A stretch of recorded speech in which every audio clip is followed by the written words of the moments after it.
दोस्तों, आपको याद होगा कि कुछ समय पहले हमने आपको बताया था कि कैसे रूस के सपोर्ट से चलने वाली नायरा एनर्जी यूरोप और अमेरिका के सैंक्शन की चपेट में आ गई है। लेकिन अब ये कंपनी डबल मार झेल रही है। एक तरफ तेल बाजार की पॉलिटिक्स और दूसरी तरफ टेक्नोलॉजी, शिपिंग और फाइनेंस की साइड से चौतरफा दबाव, जो कि भारत को मिलने वाला 8% तेल पर सीधा असर डाल रहा है।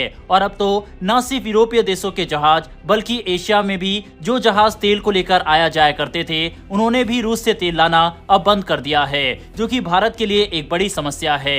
इसके अलावा केपलर की रिपोर्ट में भी कई नए खुलासे और डाटा पेश किया गया है, जो कि अमेरिका और यूरोपीय यूनियन के सैंक्शन का असर भारत पर कितना होगा, इस पर यह डाटा, साथ ही संकट से भारत किस तरह से निपटने के लिए एक नया प्लान को तैयार कर रहा है। इन सभी चीजों के बारे में इस वीडियो में डिटेल में बात करेंगे, इसीलिए वीडियो को अंत तक जरूर देखिएगा। दरअसल नायरा एनर्जी भारत की 8% रिफाइनिंग और 7% फ्यूल स्टेशन नेटवर्क संभालती है। यानी ये कोई छोटी मोटी कंपनी नहीं, बल्कि भारत के एनर्जी सेक्टर का एक बड़ा खिलाड़ी है। लेकिन जुलाई में ईयू ने रूस पर 18वां सैंक्शन पैकेज लागू किया और इसमें एक ऐसा बदलाव आया जिसने नायरा की नींद उड़ा दी। रूसी तेल की प्राइस कैप घटाकर $60 से सीधा $47.6 कर दी गई और गुप्त जहाजों से तेल ट्रांसपोर्ट करने वाले नेटवर्क पर भी शिकंजा कस दिया गया। और ये सब होते होते अमेरिका के राष्ट्रपति डोनाल्ड ट्रंप ने भी भारत से होने वाले इंपोर्ट्स पर 50% ड्यूटी लगा दी, ये कहते हुए कि भारत रूस से तेल लेकर यूक्रेन युद्ध में मॉस्को का साथ दे रहा है। अब सोचिए, कंपनी पर सीधा सैंक्शन तो नहीं है, लेकिन मालिकाना ढांचे में रूस की भारी मौजूदगी होने के कारण इसके रास्ते हर तरफ से सिकुड़ने लगे हैं। फिर आया एक और झटका। ईयू सैंक्शन के तुरंत बाद कंपनी के सीईओ अलेक्जेंड्रो ने पद छोड़ दिया और सर्जे डेनिसिव को कमान संभालनी पड़ी। लेकिन मुश्किलें यहीं नहीं थमी। 28 जुलाई को माइक्रोसॉफ्ट ने अचानक नायरा का डेटा और टूल्स ब्लॉक कर दिए, जबकि कंपनी के पास सारे लाइसेंस वैध थे। कानूनी लड़ाई के बाद सर्विस बहाल हुई, लेकिन ये घटना साफ बता गई कि अब खतरा सिर्फ तेल व्यापार से नहीं बल्कि डिजिटल इंफ्रास्ट्रक्चर तक पहुंच चुका है। अंदर की खबर यह है कि शिपिंग कंपनियां अब नायरा के प्रोडक्ट्स ले जाने से बच रही है। बीमा कंपनियां और ट्रेड फाइनेंस देने वाले हाथ पीछे खींच रहे हैं। मतलब यूरोप ही नहीं बल्कि दक्षिण पूर्व एशिया और अफ्रीका जैसे मार्केट्स में भी एक्सपोर्ट मुश्किल हो गया है। केयर रेटिंग्स कहता है कि नायरा की कमाई का 25 से 30% हिस्सा एक्सपोर्ट से आता था। तो सोचिए, इस सोर्स पर चोट लगना कितना भारी पड़ सकता है। अब कंपनी कोशिश कर रही है कि एक भारतीय बैंक के साथ मिलकर तेल के भुगतान और फ्यूल एक्सपोर्ट के पैसे का लेन देन भारत के अंदर ही निपटाया जाए। लेकिन असली दबाव कहीं और है। रूस की रोसनेफ्ट, जो नायरा की बड़ी हिस्सेदार है, कई सालों से भारत से मुनाफा बाहर नहीं भेज पा रही और अब हिस्सेदारी बेचने का मन बना रही है। सिर्फ रोसनेफ्ट ही नहीं बल्कि रूस की यूसीपी इन्वेस्टमेंट ग्रुप भी अपनी हिस्सेदारी $5 अरब से ज्यादा में बेचना चाहती है। पिछले साल ट्रैफिगुरा पहले ही अपना हिस्सा बेच चुकी है और इंडस्ट्री एक्सपर्ट्स का कहना है कि सैंक्शन के दबाव में नायरा की वैल्यू कम हो सकती है, जिससे ये किसी इंटरनेशनल इन्वेस्टर के लिए डिस्काउंट डील बन सकती है। अब ये सब हो रहा है उस समय जब कंपनी 70,000 करोड़ से ज्यादा का इन्वेस्टमेंट करने वाली थी पेट्रोकेमिकल प्रोजेक्ट, इथेनॉल प्लांट्स और रिटेल नेटवर्क एक्सपेंशन में। लेकिन अब इस पर भी खतरा मंडराने लगा है। अब एक तरफ यूरोप जैसे हाई प्रॉफिट मार्केट से कट जाना और दूसरी तरफ भारत के अंदर सरकारी ऑयल कंपनियों से मुकाबला, दोनों मिलकर इसकी ग्रोथ प्लान पर पानी फेर सकते हैं। कंपनी ने फिलहाल एक बैकअप मूव किया है। सरकार की ऑयल रिफाइनरीज को ऑफर दिया गया है कि जो पेट्रोल और डीजल एक्सपोर्ट के लिए बना था वो उन्हें दे देंगे ताकि स्टॉक ना अटके। लेकिन इसमें एक दिक्कत है, घरेलू बिक्री में प्रॉफिट मार्जिन कम होता है और प्राइसिंग का कंट्रोल भी उतना फ्लेक्सिबल नहीं होता। सबसे दिलचस्प बात यह है कि ये संकट सिर्फ फाइनेंशियल नहीं बल्कि टेक्निकल भी है। यूरोपियन टेक्नोलॉजी प्रोवाइडर से मिलने वाली टेक्निकल मदद भी सैंक्शन की वजह से खतरे में है। अब ये देखना होगा कि नायरा अपनी रिफाइनिंग को ऑप्टिमाइज करने और डाइवर्सिफिकेशन की रणनीति को कैसे बचाती है, जब उसकी मुख्य ताकत एक्सपोर्ट ही खतरे में है। दूसरी तरफ भारत जो तेल रूस से मंगा रहा है, अब उसके ऊपर भी संकट मंडराता दिखाई दे रहा है। कई कंपनियों को अब अमेरिका और यूरोपीय यूनियन के प्रतिबंधों का डर सता रहा है, जिस वजह से वे अपनी सप्लाई को रूस से डाइवर्ट कर रही है।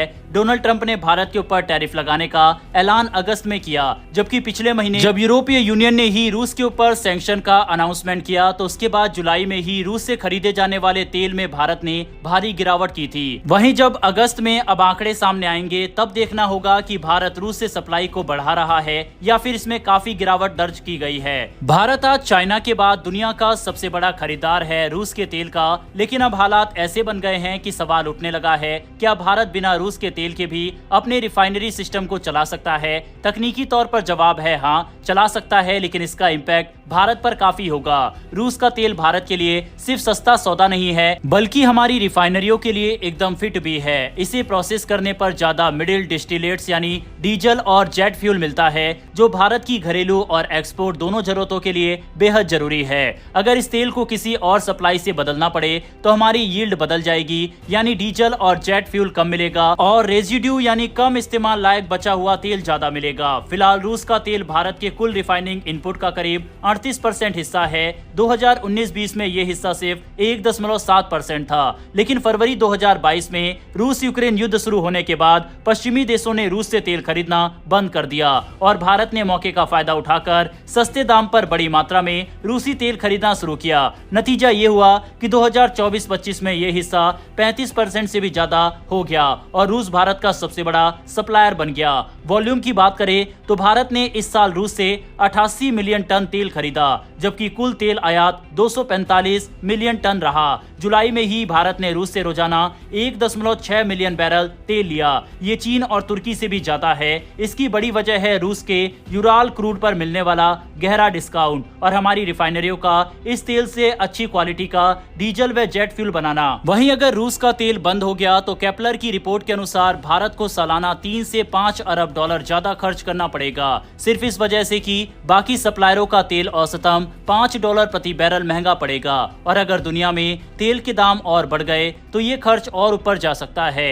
ऐसे में सरकार को पेट्रोल डीजल की कीमतें काबू में रखने के लिए सब्सिडी देनी पड़ सकती है, जिससे फिस्कल बैलेंस पर दबाव आएगा। एक और दिक्कत है, भारत के पास तेल स्टोर करने की क्षमता सीमित है, यानी अगर सप्लाई में गड़बड़ हुई तो लंबे समय तक बैकअप रखना मुश्किल है। इसी वजह से कुछ रिफाइनरियां पहले से ही मिडिल ईस्ट से ज्यादा तेल मंगाने के कॉन्ट्रैक्ट कर रही है, लेकिन ध्यान रहे 1.8 मिलियन बैरल प्रतिदिन रूसी तेल को बदलने के लिए सिर्फ एक देश या एक रीजन पर निर्भर रहना मुमकिन नहीं है। केपलर कहता है कि इसके लिए मल्टी रीजनल अप्रोच चाहिए। सबसे बड़ा हिस्सा यानी 60 से 70% मिडिल ईस्ट से आ सकता है, जबकि अमेरिका का WTI मिडिल एंड ग्रेड और अफ्रीका और लैटिन अमेरिका का तेल बाकी गैप भर सकता है। लेकिन यहाँ भी दिक्कत है, अमेरिका और वेस्ट अफ्रीकन तेल हल्के होते हैं जिनसे डीजल कम और पेट्रोल नेफ्ता ज्यादा निकलता है। इससे घरेलू और एक्सपोर्ट दोनों में डीजल की कमी पड़ सकती है। मिडिल ईस्ट का तेल क्वालिटी में रूस के करीब है, लेकिन वह भी महंगा है क्योंकि वह अपने ऑफिशियल सेलिंग प्राइस से ही बिकता है। उसमें डिस्काउंट कम मिलता है, यानी तकनीकी रूप से तो भारत बिना रूस के तेल के काम चला सकता है, लेकिन आर्थिक रूप से ये काफी दर्दनाक साबित होगा। सबसे पहले तो रिफाइनिंग मार्जिन कम हो जाएगा, यील्ड पैटर्न बदल जाएगा और डीजल आउटपुट घटेगा। दूसरा, शिपिंग और क्रेडिट कॉस्ट भी बढ़ जाएगी क्योंकि ज्यादा दूरी से तेल मंगवाना पड़ेगा। तीसरा, सप्लाई की स्थिरता पर भी असर पड़ेगा क्योंकि रूस से आने वाला कई बैरल पहले से ही लॉन्ग टर्म कॉन्ट्रैक्ट में लॉक है, जबकि बाकी देशों के साथ ऐसे कॉन्ट्रैक्ट महंगे और कम भरोसेमंद होते हैं। यानी कि साफ है कि भारत के लिए तेल का संकट गहराता जा रहा है।